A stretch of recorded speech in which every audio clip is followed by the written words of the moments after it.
नमस्कार दोस्तों, मैं मनोज कुमार आप सभी को हमारे चैनल में फिर से एक बार स्वागत है।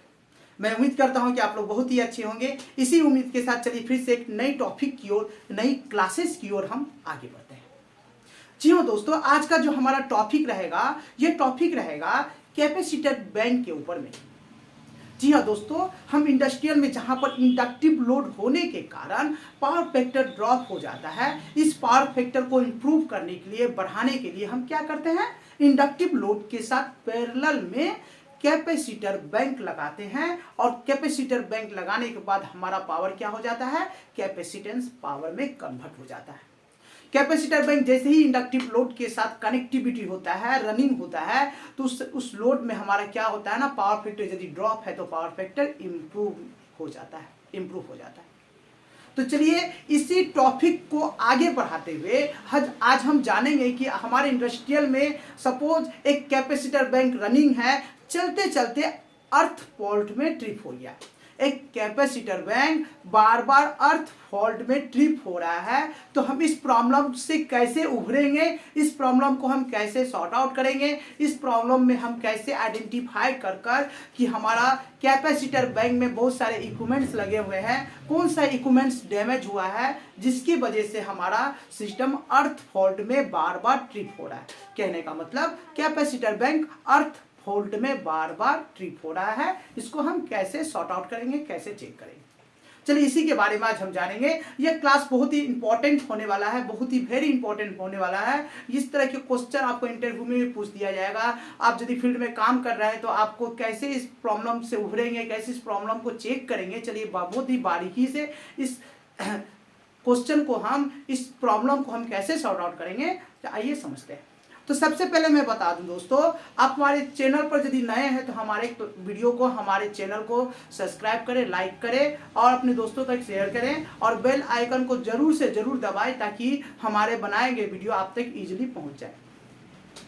चलिए हम अपने क्लास को शुरू करते हैं। सबसे पहले दोस्तों चलिए एक छोटा सा सर्किट डायग्राम बनाते हैं, जिससे हमें क्या होगा ना, समझने में, इस प्रॉब्लम को आइडेंटिफाई करने में सुविधा हो जाएगा। तो कैपेसिटर बैंक का एक छोटा सा वन स्टेप का एक सर्किट डायग्राम बनाते हैं। सपोज मानकर चलिए कि एक हमारा VCB है ना। हमारा नॉर्मली हमारे इंडस्ट्रियल में तो क्या रहता है, 11 kV सप्लाई रहता है। नॉर्मली 11 kV हम जब भी लगाएंगे तो इनकमिंग साइड में लगाएंगे ना, LT में तो लगाएंगे नहीं। सपोज एक इनकमिंग लाइन में, हमारा 11 kV लाइन में एक कैपेसिटर बैंक लगा हुआ है। इस कैपेसिटर बैंक में एक VCB सर्किट, ये क्या है, एक VCB सर्किट है। एक क्या है, वैक्यूम सर्किट ब्रेकर है ना, VCB vacuum circuit breaker. Vacuum circuit breaker से हमने क्या किया, 3 लाइन सप्लाई लिया। ओके, मैंने 11 kV सप्लाई लिया। इजीली, एकदम इजीली समझता है ताकि आपको समझने में सुविधा हो। ओके, मैंने यहां से VCB breaker by VCB breaker by breaker मैंने 3 phase supply, 11 kV supply, red yellow blue लिया। ओके, रेड येलो ब्लू लिया। ध्यान से समझिएगा, पहले सर्किट को समझ लीजिए, उसके बाद हम कहां से किस तरह से चेक करेंगे, समझने में सुविधा होगा। ओके, ये 3 फेज सप्लाई हम कहां देते हैं, हम कैपेसिटर बैंक में कितने इक्विपमेंट्स का यूज करते हैं। कैपेसिटर बैंक में कैपेसिटर तो रहता ही रहता है और साथ में क्या रहता है, रिएक्टर रहता है। ओके, सीरीज रिएक्टर रहता है ना, सीरीज रिएक्टर। सबसे पहले सप्लाई को हम कहां प्रोवाइड करते हैं दोस्तों, देख लीजिए, ध्यान से देख लीजिए। यहाँ पर सबसे पहले प्रोवाइड करते हैं हम सबसे पहले प्रोवाइड करते हैं सप्लाई को, सबसे पहले प्रोवाइड करते हैं, इस तरह से कुछ हम ड्रॉ कर लेते हैं। सबसे पहले सप्लाई प्रोवाइड करते हैं सीरीज रिएक्टर। ओके,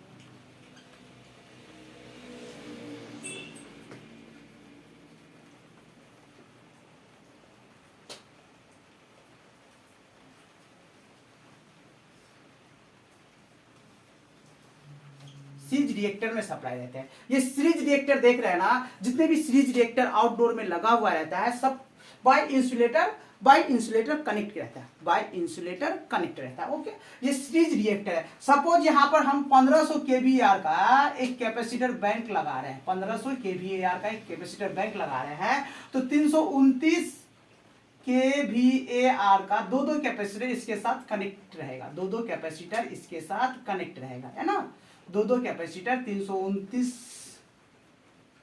kVAR का दो कैपेसिटर कनेक्ट रहेगा। ये दोनों कैपेसिटर का 2 सिरा को शॉर्ट कर देंगे और सप्लाई कनेक्ट कर देंगे। ओके, फिर यहाँ 2 कैपेसिटर लाएं, यहाँ पर 2 कैपेसिटर लाएं, ये दोनों सीधा कनेक्ट करके यहाँ पर सप्लाई कनेक्ट कर देंगे। फिर यहाँ 2 कैपेसिटर लाएं, एक एक फेज में 2 कैपेसिटर, सपोज कहने का मतलब है तीनों फेज का सप्लाई आया, तीनों फेज के सप्लाई में 2 कैपेसिटर का 2 सीधा शॉर्ट होकर हमने 2 सीधा शॉर्ट कर रेड सप्लाई दे दिया। फिर येलो सप्लाई को मैंने 2 कैपेसिटर का 2 सीधा शॉर्ट कर येलो सप्लाई दे दिया, और ब्लू सप्लाई का 2 सीधा शॉर्ट कर मैंने ब्लू सप्लाई दे दिया। ओके, ब्लू सप्लाई दे दिया। बचा इसका फिनिशिंग लूप स्टार का, ये कैपेसिटर का फिनिशिंग लूप जो बचा सब आपस में शॉर्ट हो जाएगा, सब आपस में शॉर्ट हो जाएगा। ये शॉर्ट होकर ये कहाँ चला जाएगा दोस्तों, ये शॉर्ट होकर चला जाएगा अपना आरवीटी के न्यूट्रल पाथ में, आरवीटी के न्यूट्रल पाथ में, रेजिडुअल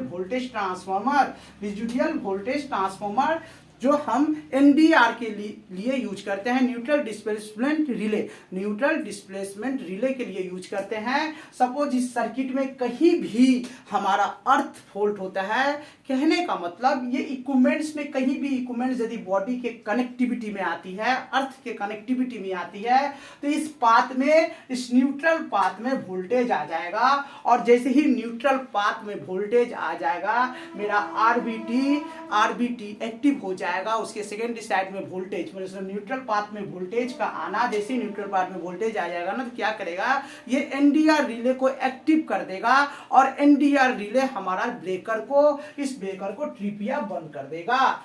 ओके, ये सिंपल सा फंडालॉजिक, सिंपल सा लॉजिक है। ये हमारे जितने भी इस तरह के इक्विपमेंट्स लगे हुए रहते हैं उसमें एनडीआर रिले का हम यूज करते हैं। तो देखा जाता है दोस्तों अर्थ फॉल्ट के साथ हमारा एनडीआर भी ट्रिप कर रहा है। कहने का मतलब है कि डेफिनेटली यहाँ कंफ्यूजन नहीं होना है, हमारा जो इक्विपमेंट्स लगा हुआ है कहीं ना कहीं बॉडी हो गया है, या नहीं तो कहीं ना कहीं शॉर्ट हो गया है। अब चलिए इसको process by back to back हम किस तरह से, किस सिस्टमेटिक तरीके से इस सिस्टम को चेक करें, ताकि हमें पता चले कि इतने सारे इक्विपमेंट्स जो लगे हुए हैं, इस इक्विपमेंट्स में कहां पर हमारा कौन सा इक्विपमेंट शॉर्ट हो गया है, जिसके वजह से हमारा सिस्टम एनडीआर या अर्थ फॉल्ट में ट्रिप हो रहा है। तो मानकर चलिए हम सबसे पहले आपको समझाते हैं कि देखिए यहाँ सब कनेक्ट है ना, by VCB, by insulator, series reactor, capacitor सब कनेक्ट है। अपने को समझ में नहीं आएगा कि कौन सा इक्विपमेंट्स खराब। तो सबसे पहले मैं क्या करेंगे, सिंपल सा लॉजिक है दोस्तों। यहाँ पर हम क्या करेंगे, आईआर वैल्यू चेक करेंगे। सबसे पहले बाय मेगर, एस्टीमेगर मैंने लिया, 5000 का एस्टीमेगर लिया, और सबसे पहले आईआर वैल्यू चेक किया। आईआर वैल्यू रेड में, येलो में बारी बारी मैंने लगाकर देखा। सपोज मानकर चलिए अभी जस्ट मैंने कहा ना कि जितने भी इक्विपमेंट्स लगे हुए हैं बाय इंसुलेटर, जितने भी लगे हुए हैं बाय इंसुलेटर है ना, बाय इंसुलेटर जितने भी इक्विपमेंट्स है, एक हमारा चैनल बास रहता है, लोहा का बेस बना हुआ रहता है, उसके ऊपर में इंसुलेटर लगा दिए। इंसुलेटर लगाकर सीरीज रिएक्टर हो, कैपेसिटर तो ऑलरेडी इंसुलेशन किया हुआ रहता है, इनबिल्ट इंसुलेशन किया रहता है ना। इस तरह से जितने भी इक्विपमेंट्स हैं हम बाय इंसुलेटर लगाते हैं। ये जो हमारा केबल कनेक्शन है ये भी बाय इंसुलेटर कनेक्शन रहता है। ओके, तो मैंने सबसे पहले क्या किया, एक नंबर स्टेप में क्या करूंगा, यहाँ से हम आउटपुट से वीसीबी को ऑफ कर दिया, ऑफ कर डिस्चार्ज किया, है ना, क्योंकि हमारा कैपेसिटर बैंक है, तो कैपेसिटर में हमारा एनर्जी चार्ज रहता है, एनर्जी चार्ज रहता है।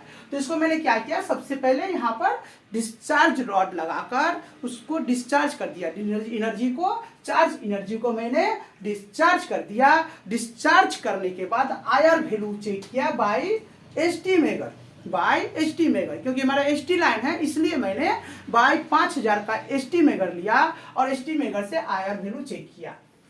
आईआर वैल्यू चेक कर किस लिए किए, सबसे पहले तो यह हम देखेंगे कि जितने भी हमारे पार्ट इक्विपमेंट्स लगे हुए हैं, ये इक्विपमेंट्स का यदि इंसुलेटर कहीं ब्रेक होगा तो आईआर वैल्यू में पकड़ में आ जाएगा।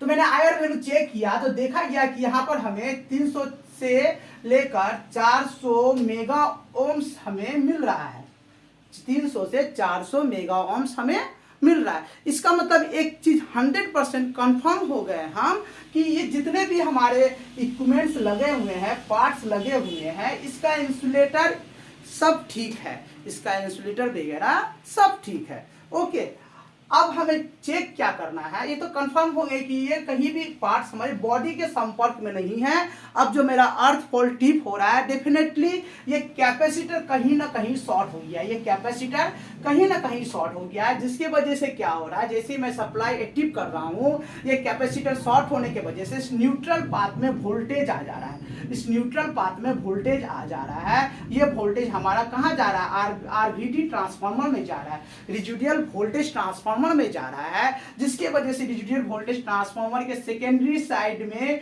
जो हम रिले में कनेक्शन किए हैं, है ना, सेकेंडरी साइड में जो रिले से कनेक्शन हुआ है, जो एनडीआर रिले को कनेक्टिविटी हो रहा है, एनडीआर रिले को कनेक्टिविटी हो रहा है, यहाँ पर सेकेंडरी साइड में वोल्टेज डेवलप हो जा रहा है। इसके प्राइमरी साइड में अर्थ के साथ क्या है, न्यूट्रल पाथ के साथ आरबीटी का जो जितने भी कैपेसिटर बैंक है उसके न्यूट्रल पाथ के साथ कनेक्शन है। अब इस न्यूट्रल पाथ में यदि हाई वोल्टेज आ जाएगा, हाई वोल्टेज आ जाएगा तो आरबीटी ट्रांसफार्मर जो मैंने लगाया है उसके सेकेंडरी साइड में वोल्टेज बढ़ेगा ना। ये तो स्वाभाविक की बात है कि हम प्राइमरी में वोल्टेज यदि दे रहे हैं तो सेकेंडरी में वोल्टेज आना ही आना है। उस कंडीशन में होता क्या है, ये एनडीआर रिले एक्टिव हो जाता है, एनडीआर रिले एक्टिव हो जाता है, जो हमारे सर्किट को, हमारे ब्रेकर को ट्रिप या बंद करवा देता है। उससे हमें पता चलता है दोस्तों कि हमारा सर्किट क्या है, एनडीआर या अर्थ फॉल्ट में ट्रिप हुआ है। अब इसको चेक कैसे करें, मानकर चलिए 1 2 3 4 5 6 6 कैपेसिटर है ना, 6 कैपेसिटर है,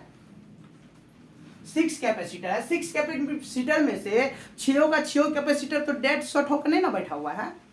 सिंपल सा लॉजिक, मैंने इससे पहले कैपेसिटर के ऊपर में बहुत सारा वीडियो बनाया हूं, हम कैपेसिटर को कैसे चेक करते हैं, इजीली हम मल्टीमीटर से कैपेसिटर को कैसे चेक करते हैं, इसकी माइक्रोब्राइट वैल्यू को चेक करेंगे, माइक्रोब्राइट वैल्यू को हम केवीआर में कैसे कन्वर्ट करेंगे, कैसे क्रॉस चेक करेंगे, इस तरह से बहुत सारे वीडियो मैंने बनाकर रखा है। आप हमारे चैनल में जाइएगा, चैनल में जाकर सर्च कीजिएगा कैपेसिटर को कैसे चेक करें, कैपेसिटर की माइक्रोब्राइट वैल्यू को केवीआर में कैसे कन्वर्ट करें, कैपेसिटर का कैलकुलेशन कैसे निकालें, हम कैसे पता करें कि हमारा मानकर चलिए पावर फैक्टर 0.8 से 0.99 में इंप्रूवमेंट करना है तो कितने का हम कैपेसिटर लगाएंगे, कितने केवीआर का कैपेसिटर बिठाएंगे। इस तरह से मैंने बहुत सारा वीडियो बनाकर रखा है, आप हमारे चैनल में जाएं, वहां सर्च करें, आपको इजीली मिल जाएगा। तो चलिए दोस्तों, सबसे पहले करना क्या है, ये जितने भी हमारे कनेक्शन है सबको डिस्कनेक्ट कर दीजिए, सबको डिस्कनेक्ट कर दीजिए, जितने भी कनेक्शन है कैपेसिटर को ही अलग कर दीजिए, कैपेसिटर को ही अलग कर दीजिए, 6 का 6 कैपेसिटर, जितने कैपेसिटर है सबको अलग कर दीजिए, डिस्कनेक्ट कर दीजिए, है ना,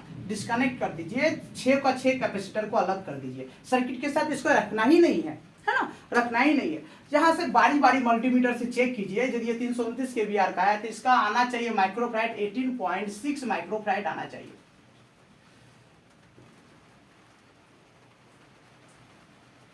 18.6 माइक्रोफैराड आना चाहिए। मल्टीमीटर में यदि 18.6 माइक्रोफैराड आया तो ये चलिए ठीक है, ये भी आया तो ये भी ठीक है, ये नहीं आ रहा है, मानकर चलिए 18.6 माइक्रोफैराड के बजाय जहां पर आना चाहिए उसके 1.5 माइक्रोफैराड आ रहा है या 6.2 माइक्रोफैराड आ रहा है। इसका मतलब ये कैपेसिटर खराब हो गया है, जैसी सप्लाई मिल रहा है आपस में दोनों सीधा शॉर्ट हो जा रहा है, voltage feed by voltage neutral में मिल जा रहा है, जो आरवीटी ट्रांसफार्मर के साथ कनेक्टिविटी होने के कारण एनडीआर में ट्रिप हो रहा है। तो सपोज देखा गया कि इसमें 6 कैपेसिटर में से 2 कैपेसिटर डेड शॉर्ट है, उसकी वैल्यू हमें 0 मिल रही है, ये आपस में शॉर्ट है, 2 कैपेसिटर को निकाल कर फेंक देंगे और नया कैपेसिटर लगाकर फिर से कनेक्ट कर देंगे, फिर से कनेक्ट कर देंगे, नया कैपेसिटर लगाकर फिर से सिस्टम को कनेक्ट कर देंगे। ओके, इस तरीके से हम क्या करेंगे, सिस्टम को बारी बारी तरीके से चेक करेंगे। रिएक्टर को भी देख लेंगे, रिएक्टर का जो ओम्स वगैरह है, रिएक्टर का जो ओम्स वगैरह है, इसकी जो हमारी वैल्यू है मल्टीमीटर से चेक कर लेंगे। इसको भी चाहे तो इंडिविजुअली यहाँ से कनेक्शन ओपन कर देंगे, कनेक्शन ओपन कर बारी बारी से इसको चेक कर लेंगे, है ना। सिंपल सा लॉजिक जो मैंने बताया ना, सिंपल सा लॉजिक की सबसे पहले कनेक्टिविटी कंडीशन में आयर वैल्यू चेक कर लीजिए। यदि आपको आयर वैल्यू मिल रहा है तो 100% इंसुलेटर वगैरह कहीं डैमेज नहीं है, और उसके बाद भी आपको लग रहा है कि चला इसके बाद भी हमें ट्रिप हो रहा है, चलो भाई कैपेसिटर को चेक कर ले। होता क्या है डेफिनेटली दोस्तों, सबसे ज्यादा इसमें कैपेसिटर ही जाता है, सबसे ज्यादा इसमें कैपेसिटर ही जाता है, तब भी हम सिस्टमेटिक तरीका से चेक करेंगे ना। यहां से मानकर चलिए कनेक्टिविटी अवस्था में यदि चेक किए, उसके बाद यदि कहीं हमको आयर वैल्यू नहीं प्राप्त हो रहा है, चलो भाई इसका कनेक्शन खोलो, यहां से कनेक्शन खोलो, यहाँ से कनेक्शन खोलने के बाद सबसे पहले ब्रेकर को तो चेक कर लें एक बार कि ब्रेकर में भी तो हो सकता है। ब्रेकर में तो हम बोस सीटी एनपीटी ब्रेकर में भी हम क्या करके लगा के रखे हैं, आरबीटी यदि ब्रेकर में है तो ब्रेकर में हो सकता है इसका आरबीटी ट्रांसफार्मर है वो भी कहीं तो कहीं शॉर्ट हो गया, फट गया, सीटी भी हो सकता है क्रैक हो गया, है ना। तो हमारा क्या होता है, इसको चेक करिए, चलो इसका आयर वैल्यू ठीक हो रहा है, यहाँ पर इंसुलेशन हमारा नहीं मिल रहा है, आयर वैल्यू नहीं मिल रहा है, चलो इसके सेक्शन में कहीं ना कहीं कुछ ना कुछ डैमेज है।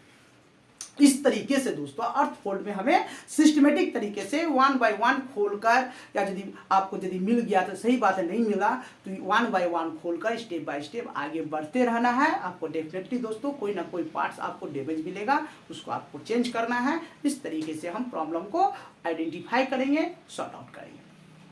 फिर भी मैंने आपको एक बार कह दिया कि इसका मैक्सिमम दोस्तों क्या होता है, कैपेसिटर शॉर्ट हो जाता है, कैपेसिटर डेड हो जाता है, कैपेसिटर ब्लास्ट हो जाता है, कैपेसिटर फट जाता है। मैक्सिमम प्रॉब्लम कैपेसिटर में ही आता है, लेकिन हमें अर्थ फोल्ड में सिस्टमेटिक तरीके से चेक करना है। 100% आयर वैल्यू को फिर एंड में, सबसे पहले एंड में चेक करना है। चेक कर फिर से देखना है कि चलो भाई सब कुछ ठीक है, उसका सिस्टम को क्लियरेंस लेकर अच्छा से ऑन करना है। तो मैं उम्मीद करता हूँ दोस्तों ये वीडियो जो मैंने बताया ना, इसके ऊपर आपको बहुत अच्छी तरीके से समझ में आ गया होगा। आप यदि इंडस्ट्री में काम कर रहे हैं, है ना, तो आप इस वीडियो को देखकर आप अच्छी तरीके से सिस्टमेटिक तरीके से काम कर पाएंगे। इसी उम्मीद के साथ आज की क्लासेस को मैं समाप्त करता हूँ। नमस्कार दोस्तों।